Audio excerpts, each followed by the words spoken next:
And we are back. You are listening to Beyond Elevated. And like I told you guys before, Beyond Elevated is going to do so many different things. But one of the things that we specialize in is interviewing some of the best entrepreneurs in the world, whether they're network marketing, entrepreneurs, people who are starting their own companies. And I had the privilege today to sitting down one of the best people that I've ever met. She is absolutely fantastic. Some of the things that, and we actually did some small work together previously, and it's amazing that in the midst of chaos, you really truly find out who are your advocates and you find out who the best people are around you. And you can tell that because in the middle of chaos, there's people out there that are still always positive and they're still always out there pumping people up. And without further ado, I want you guys to listen to the person who's on the show today. She's phenomenal. Miss Lindsay Gordon. Lindsay, are you there? Yeah, thank you so much for having me. Well, listen, no, it's an honor on this side. Trust me, it's an honor on this side. I can't wait for us to dive into your story. Let's talk a little bit about how you first got started owning your own business. So let's talk a little bit about that business that you own back in Philadelphia, because I know that's where you're from. Let's talk a little bit about how you got that business started and what did you do? When I graduated from college, I started in investing in real estate and properties. I learned about marketing. I learned about how to fix properties. I learned everything. I didn't have any background in. The only business I had when I was growing up was a swimming lesson business. So that's about all the knowledge I had. And I just learned everything from online resources and from other people. And I started investing in flips and rentals throughout the Philadelphia area. Wow. So you're and I know this about you, but I want the people to understand it. You are straight bootstrap. And what I mean bootstrap is, I mean that Lindsay's the kind of person that you don't have to guide in a certain direction. You don't have to say, okay, here's the step. I want you to do this. I want you to do that. I want you to do that. You created the step. So talk a little bit about why it was so important for you to learn everything from front to back.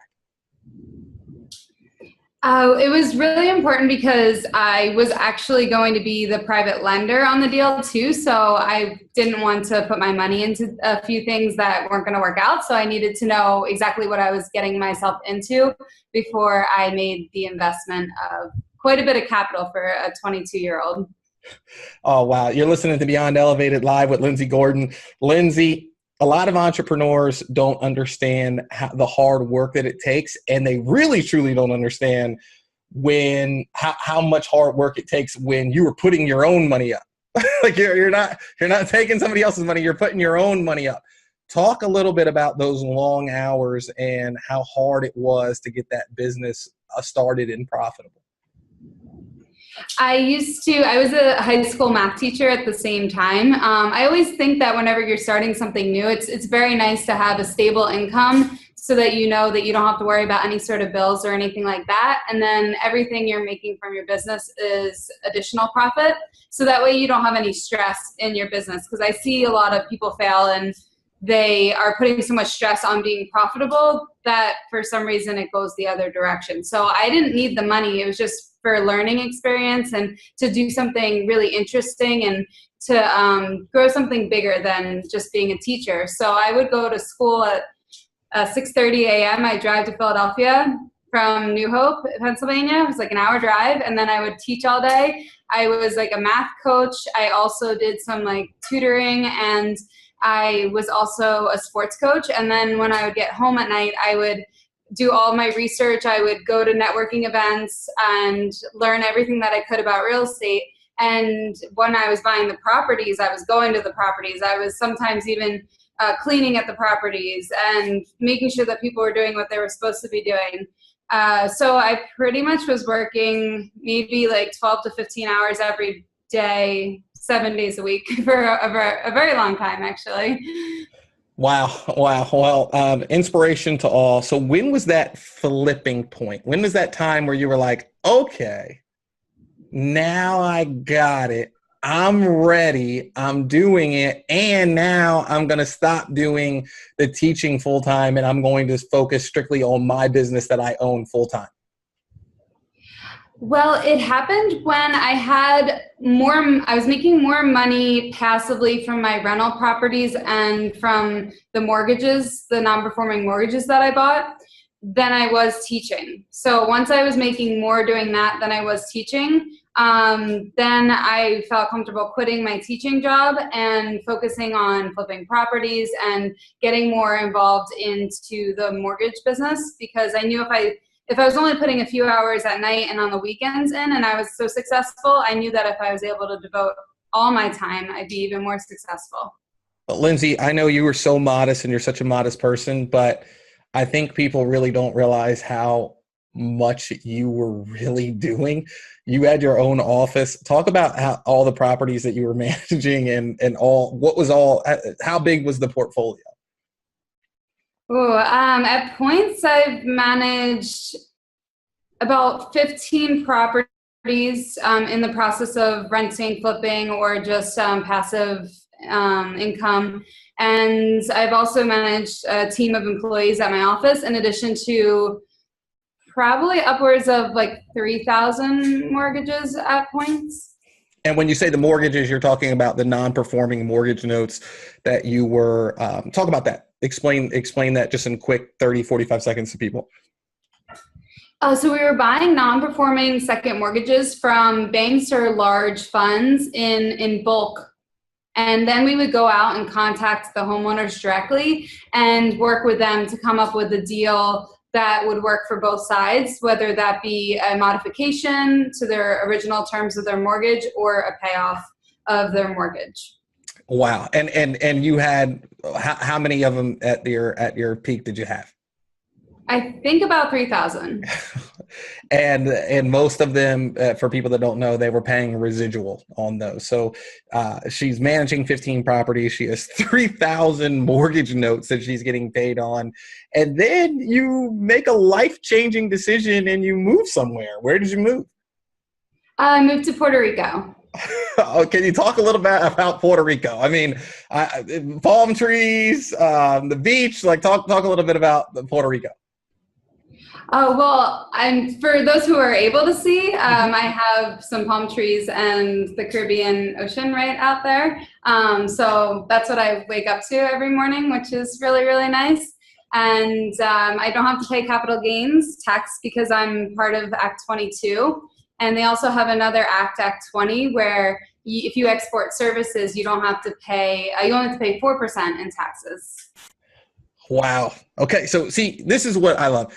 You're a student of the game, right? Like you were a student of the game. You didn't know these things when you were a math teacher. You learned and you took all the stuff on the internet and you continuously worked hard at your craft. But that wasn't really the reason why I wanted to interview you. What I wanted to interview you about was you worked so hard for so long. And I think too often in any business that we're ever discussing, we talk too much about the grind. The grind is very important, and you won't get anything without the grind. Don't let me, listen, there are get-rich-quick schemes, and there's nothing wrong with getting rich quick. But the majority of us have to work really, really, really hard on being an entrepreneur and making that passive residual income. So since then, I've been following you now for the last 2 or 3 years. You're like on some kind of journey. You're having fun. So can you talk a little bit about this journey that you're on? Because it looks a lot of fun, what you're doing.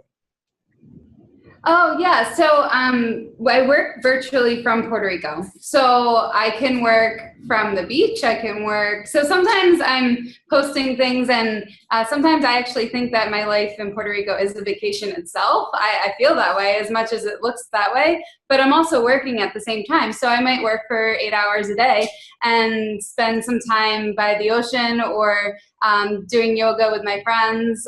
So my lifestyle in Puerto Rico has been a lot better than Pennsylvania. I think there's just like a lot more opportunity for, there's a lot more of a community here, and it's a lot of fun just being in Puerto Rico. But then I also have the opportunity to travel for about 6 months out of each year. So wait a minute. Sorry, I gotta cut you off. Listen, I gotta cut you off. You say it so modestly, and that's what I love about you, because you're such a humble person, but I want to take a time out for a second, and I want people to really listen to what she's saying. She lives in Puerto Rico. She moved from Pennsylvania. She lives in Puerto Rico, palm trees, beach, beautiful ocean, if you can see. And now what she's saying is, even though she works in Puerto Rico, she still travels 6 months of the year. So there is no going back to Pennsylvania. I mean, yes, she goes back to Pennsylvania to see her family, but she just travels 6 months of the year. Lindsay, talk about that. Dive into that. What are you doing? Oh, so in addition, I started a travel blog to help people with different trip ideas for some of the trips that I've gone on, because I'm pretty good at researching things and finding like the best way to have like the best local experience. So I've been going on some really, really cool trips. I started my biggest trip was in 2016 to Africa, and I went there for over a month. And I went to South Africa, to Tanzania, Dar es Salaam. We hiked Mount Kilimanjaro, went to Zambia, went to Victoria Falls, went to Kenya. So that was, and went to Zanzibar. It was a really, really cool trip. And then last year I did a Spain and Portugal trip for almost a month. And then I do other trips. Like I went to Brazil for Carnival. We're headed to the Middle East, to Egypt and some of the other countries, in Turkey and Lebanon this summer. So just trying to explore the whole world, as well as just manage my passive investments. Well, see, and that's really what I want to talk about. So I know that, and I want to make sure, because there's a lot of people listening, and I know there's tons of people listening like, oh my gosh, she's having so much fun. Yes, she's having fun, but understand that she put in work. I've seen it personally. I've been with her at her office. I've worked with her. She put in work. But right now, when she says she's managing her passive investments, yes, she's managing them, but understand she's traveling 6 months of the year. Lindsay, talk a little bit about that freedom and that enjoyment to be able to do what you really, truly want to do. It's not really work. I mean, you're really doing what you want to do. Can you talk about that?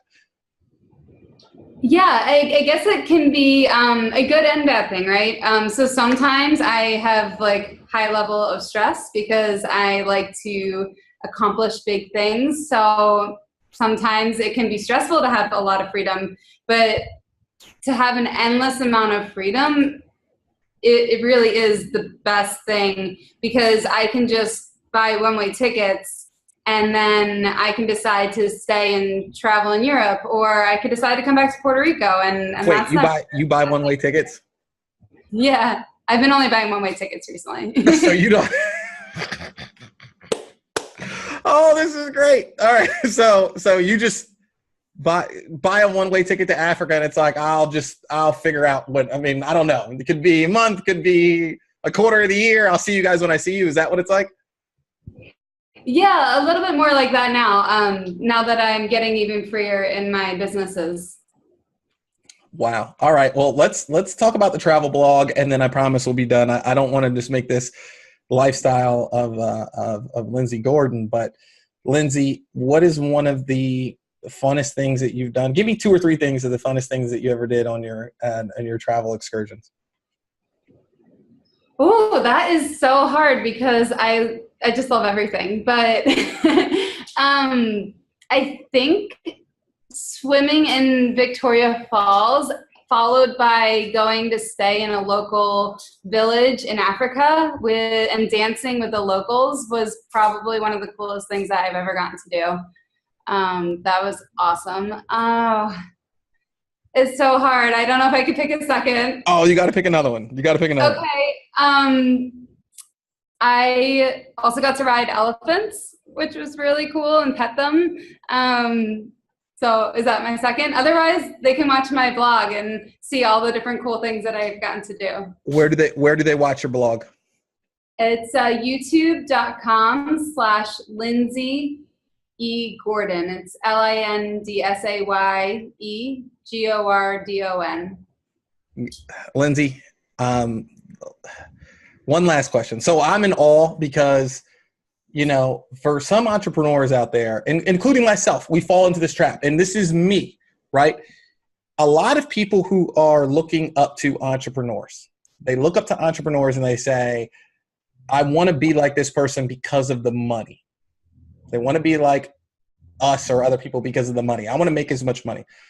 But what really ends up happening is that true entrepreneurs really don't love the money. Don't get me wrong, the money is great, but we love the time freedom. The time freedom is really what you're chasing. And just looking at your smile, because I don't own all my time right now. I don't own my time like you own your time.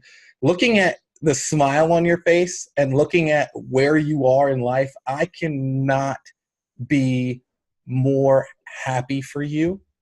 I am so happy for you. So congratulations on all the success.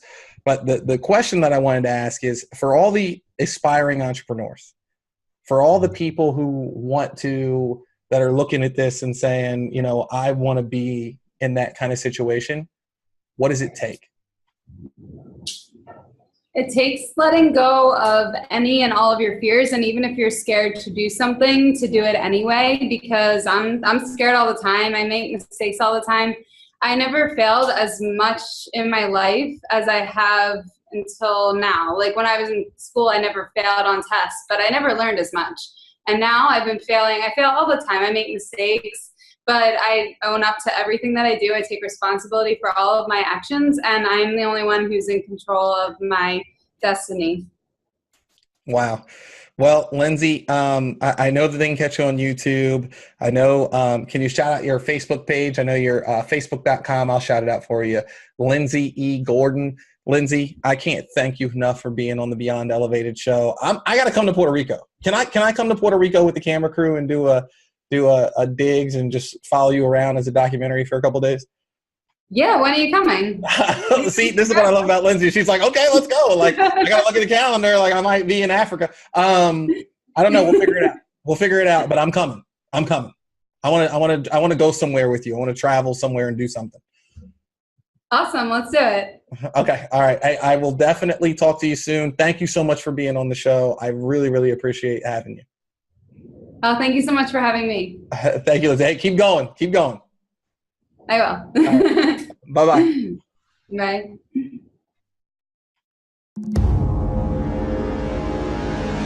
Well, that's it. This has been another episode of the Beyond Elevated podcast. Check out our Facebook and Twitter at The Beyond Elevated. Also, check out our website at beyondelevated.net.